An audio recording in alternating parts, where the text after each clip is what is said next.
Welcome to Tamil காவியம். ஈரேழு லோகங்களை வெல்லத் துடிக்கும் அண்டத்தின் போர்வாள் பெரும் சூரனை கொங்கு நாட்டுக்காரன் என எண்ணி சற்று விலகிப் போனார்கள்.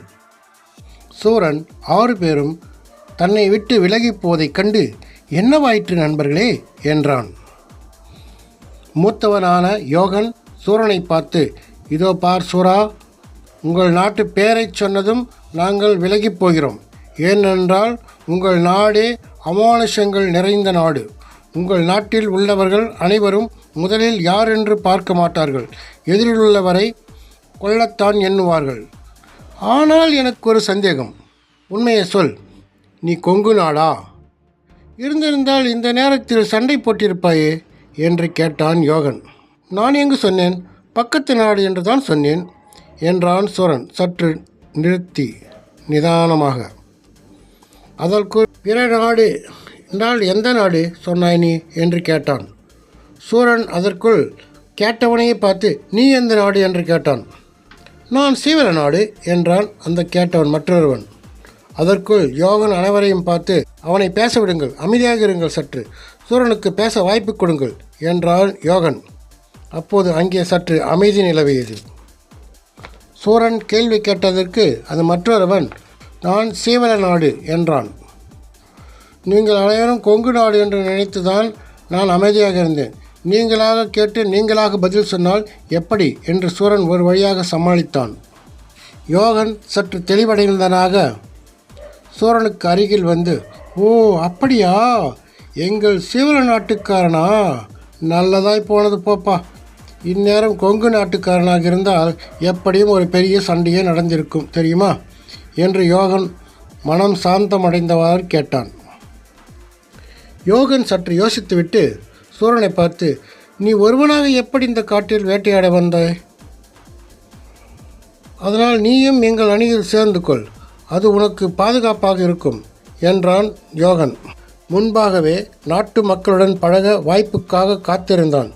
சற்று யோசிப்பதை போல இருந்துவிட்டு சரி அப்படியே ஆகட்டும் என்றான் சூரன். யோகன் இப்போது 6 பேரையும் சூரனுக்கு அறிமுகப்படுத்தி வைத்தான். நான் யோகன், இவன் மகிழன், இவன் அகிலன், அவன் சஞ்சய், அவள் நர்மதா, அவள் நேசிகா. எங்கள் அணியில் சேர வேண்டுமென்றால் நல்ல தைரியமும் துணிச்சலும் போர்க்குணமும் வேண்டும் என்றாள் நேசிகா. அதற்கு சஞ்சய், ஆமாம், அவளைப் போல் சிங்கத்தை பார்த்ததும் உருண்டு பிறண்டு பாறை இடுக்கில் ஒளிந்து கொண்டாயே, அதுபோலவா? இதை கேட்டதும் அனைவரும் சிரித்து விட்டனர். ஆனால் நேசிகாவிற்கு அவமானமாக போய்விட்டது. அதற்கு சூரன் சிரிக்கவில்லை. நேசிகா செய்தது சரிதான். எல்லா நேரத்திலும் பலத்தை பயன்படுத்த முடியாது, எல்லா நேரத்திலும் புத்திசாலித்தனத்தை பயன்படுத்த முடியாது. நேரம் சமயம் ஏற்றாற்போல் நடந்து கொள்பவரே சிறந்த வீரராவார் என்றான் சூரன். இதை கேட்ட அனைவரும் சூரனை மெச்சுதலாக பார்த்தனர். நேசிகா ஒரு படி மேலே போய் அவனை மிகவும் மெச்சுதலாக ஒரு மாதிரியாக பார்த்தாள். இப்போது யோகன் சூரனை பார்த்து, சூரா, உனக்கு என்னென்ன வித்தைகள் தெரியும் என்று கேட்டான். எனக்கு அவ்வளவாக எதுவும் தெரியாது. கொஞ்சம் வாள் சண்டை, கொஞ்சம் மல்யுத்தம், கொஞ்சம் வில்யுத்தம், மேலும் அதே போல கொஞ்சம் தெரியும் என்றான் சூரன். எப்படி எல்லாவற்றிலும் கொஞ்சம் கொஞ்சமாக தெரியுமே என்று கேட்டாள் நேசிகா. அதற்கு சூரன், யாராவது சண்டை போட்டால் வித்தைகள் பயிற்சி செய்தால் சற்று உற்று பார்த்துவிட்டு அதே போல் பயிற்சி செய்வேன். அதுபோல அந்த கலையும் கற்கும்படி ஆகும் என்றான் சூரன். அதுவரை அமைதியாக நின்றிருந்த மகிழன் சூரனை பார்த்து, நாம் இருவரும் ஒரு பயிற்சி சண்டை வைத்துக்கொள்வோமா என்று கேட்டான். மன்னிக்கவும், நான் இதுவரை பயிற்சி சண்டை யாரிடமும் போட்டதில்லை. அதனால் ஒரு எதிரி உருவாக வாய்ப்பு நான் தரவில்லை என்றான் சூரன். அப்படி என்றால் உன் பலம் குறைவாக உள்ளதா? மகிழனை விட பலம் குறைவானவனா நீ என்று கேட்டாள் நேசிகா. அதனால் என்ன, அப்படியே இருக்கட்டும், நான் பலம் குறைந்தவனாக தெரிந்தால் என்ன என்றான் சூரன். அதற்கு மகிழன், அப்படியென்றால் சண்டை போட மாட்டாய் என்று கேட்டான். அப்படி இல்லை, எனக்கு ஆபத்தும் வரும் நிலையில் எதிரியிடம் மட்டும் சண்டை போடுவேன் என்றான் சூரன். அவர்கள் பேசுவதைக் கண்ட பேச்சில் இடைமறித்தான் யோகன். மகிழா, பேச்சை வளர்க்காதே. சூரன் தான் சண்டை போட மாட்டேன் என்று சொல்கிறானே, போக போக தெரிந்துவிடும். இப்போது நாம் அந்த சிங்கம் இறந்த இடத்திற்கு செல்வோம், வாருங்கள் என்றான் யோகன். சூரன் மற்றும் யோகன் குழுவில் அறுவரும் சிங்கம் இறந்து கிடந்த இடத்திற்கு செல்ல முடிவெடுத்தனர். சிங்கம் இறந்து கிடந்த இடத்திற்கு அருகில் செல்ல செல்ல அந்த திசையிலிருந்து உருமல் சத்தம் விட்டு வந்து கொண்டே இருந்தது. யோகன், இது சிங்கத்தோட உருமல் சத்தம் தான், ஆனால் சிங்கம் இறந்ததை சிதறியதை அனைவரும் பார்த்தோம். அதனால் இது சிங்கத்தோட உருமலாக இருக்க வாய்ப்பு இல்லை. வேறு சிங்கம் ஏதாவது அதன் அருகில் வந்திருக்கலாம், வாய்ப்பு இருக்கிறது என்று சொன்னான் யோகன். ஆண் சிங்கம் இறந்து கிடந்த இடத்தில் பெண் சிங்கம் ஆண் சிங்கத்தை பார்த்து உருமிக் கொண்டிருந்தது. சிங்கம் ஆட்கள் காலடி சத்தம் கேட்டு மிகவும் கோபமாக கர்ஜிக்க ஆரம்பித்தது. உடனே யோகன் எல்லோரையும் பார்த்து, எல்லோரும் சேர்ந்து தாக்கலாமா என்று கேட்டான். சரி, அப்படியே ஆகட்டும் என்றான். சூரன் அவர்கள் அனைவரையும் பார்த்து, சிங்கம் தன் துணையை இழந்த சோகத்தில் மிகவும் கோபமாக இருக்கிறது, மிகவும் ஆக்ரோஷமாக தாக்கலாம், அதனால் இப்போது பேச நேரமில்லை என்று சூரன் கூறிவிட்டு ஒரு மரத்தின் மீது ஏறிக்கொண்டான். சூரன் இவ்வாறு ஓடி ஒளிந்து கொண்டதை அனைவரும் பார்த்து கோபப்பட்டனர். பின்னர் சிந்திக்க நேரமில்லை, பெண் சிங்கத்தை எதிர்த்து போரிட தயாரானார்கள். அனைவரையும் நோக்கி பெண் சிங்கம் மிக பயங்கரமாக கத்திக்கொண்டே பார்ப்பதற்கு ஆண் சிங்கத்தை விட மிக கொடூரமாக கோபத்தில் அதன் வாயிலிருந்து நெருப்பும் மூக்கிலிருந்து புகையும் வந்தது. பின்னர் சிந்திக்க நேரமில்லை, பெண் சிங்கத்தை எதிர்த்து போரிட தயார் ஆனார்கள். அனைவரையும் நோக்கி பெண் சிங்கம் மிக பயங்கரமாக கத்திக்கொண்டே பார்ப்பதற்கு ஆண் சிங்கத்தை விட மிக கொடூரமாக கோபத்தில் அதன் வாயிலிருந்து நெருப்பும் மூக்கிலிருந்து புகையும் வந்தது. யோகன் அதை கண்டதும் அனைவரும் மிகவும் ஜாக்கிரதையாக பாதுகாப்பாகவும் இருங்கள், இது ஒரு மாய மந்திரம், 4ஆம் தர விலங்கு, இதை கொல்வதைக் காட்டிலும் பாதுகாப்பாக இருப்பதே மேல் என்று கூறிக்கொண்டிருக்கும் பொழுதே சிங்கம் கூட்டத்திற்கு மத்தியில் தாவி சிங்கம் தன் முன் கால்களால் ஓங்கி ஆளுக்கொரு அறை விட்டது. அறை வாங்கிய ஒவ்வொருவரும் ஆளுக்கொரு மூலையிலும் மரக்கிளையின் மீதும் புதரின் மீதும் பாறையின் மீதும் விழுந்தனர். பின்னர் யோகன் யேசிகா இருவர் மீது தாவ சிங்கம் முயற்சிக்கும் போது மரக்கிளையின் மீது சூரன் தன் வில் அம்பை எடுத்து சிங்கத்தின் கண்ணை நோக்கி குறிவைத்து காத்திருந்தான். அந்த நேரம் யோகன் நேசிகா மீது சிங்கம் பாய்ந்து வந்தது. சூரனுக்கு நேர் எதிராக சரியான இலக்கு அமைந்தது. விட்டான் அம்பை சரியாக சிங்கத்தோட அதன் கண்ணை குத்தி அதன் உடல் வழியாக நுழைந்து மீண்டும் அம்பு சூரன் கைக்கு வந்தது. அம்பு குத்தப்பட்டதால் பல மின்னல் நெருப்புகள் சூரனது பாதுகாப்பு கவசமும் அதை ஏற்றுக்கொண்டது. அதனால் சூரன் மயக்க நிலைக்கு சென்றான்.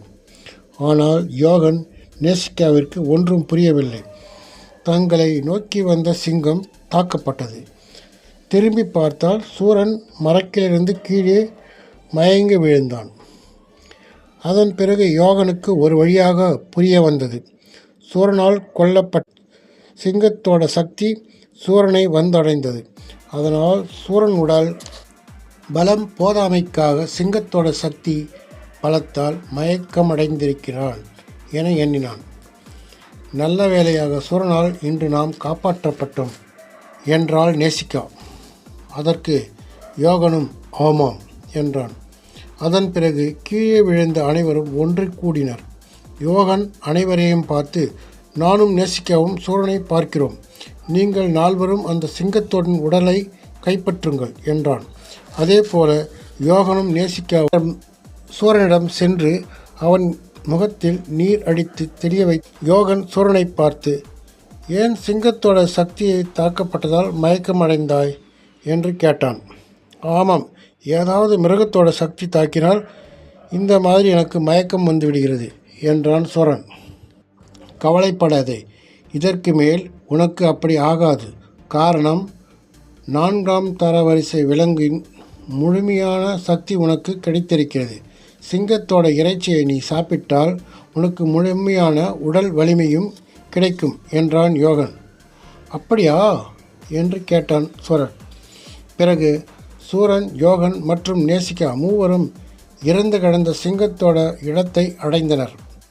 ஏற்கனவே முன்னே சென்ற நால்வரும் சிங்கம் எப்படி இறந்தது என்று ஆராய்ந்து புரியாமல் நின்று கொண்டிருந்தனர். யோகன் அனைவரையும் பார்த்து, என்ன ஆராய்ச்சி என்று கேட்டான். சஞ்சய் யோகனை பார்த்து, சிங்கத்தோட கண்ணில் மட்டும் காயம் ஏற்பட்டுள்ளது. கண்ணில் காயம் ஏற்பட்டவுடன் எப்படி இருக்கும் என்று கேட்டான். தாக்கிய அம்பு மிகவும் சக்தி வாய்ந்ததாக இருக்கும். அதனால்தான் ஒரே அடியில் வீழ்த்தப்பட்டிருக்கிறது. சரி, அது போகட்டும். சிங்கத்தோடன் கரியை சிறிது சமையுங்கள். அதை சாப்பிட்டுவிட்டு நம் உடல் பலத்தை பெருக்கிக் கொள்வோம் என்றான் யோகன். அதற்கு சஞ்சய், நான் சிங்கத்தோட பல்லையும் அதன் நகத்தையும் சேகரிக்கிறேன். மகிழன், அகிலன் கொஞ்சம் இறைச்சியை சமைப்பதற்கு எடுத்து வைத்துவிட்டு மீத இறைச்சியை பத்திரப்படுத்த தொடங்கினர். நர்மதாவும் நேசிகாவும் இறைச்சியை சமைக்க ஆரம்பித்தனர். உடனே யோகன் ஒரு மந்திரப்பொடியை எடுத்து சமைக்கும் இடத்தை சுற்றி போட்டான். அதற்கு சூரன், ஏன் இந்த பொடியை போடுகிறீர்கள் என்று கேட்டான். மந்திரப்பொடி போட்டால்தான் சமைக்கும் வாசம் வெளியே போகாது.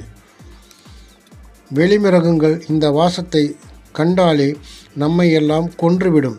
இந்த இறைச்சியை உண்பதற்கு எத்தனை விலங்குகள் இந்த இறைச்சியை உண்பதற்காக எத்தனை விலங்குகளை வேண்டுமானால் ஒன்றுக்கொன்று கொள்ளும்.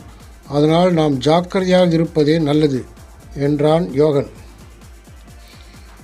சிறிது நேரத்தில் இறைச்சி வேக வேக இறைச்சியின் வாசம் அவர்களின் மூக்கை தொலைத்தது.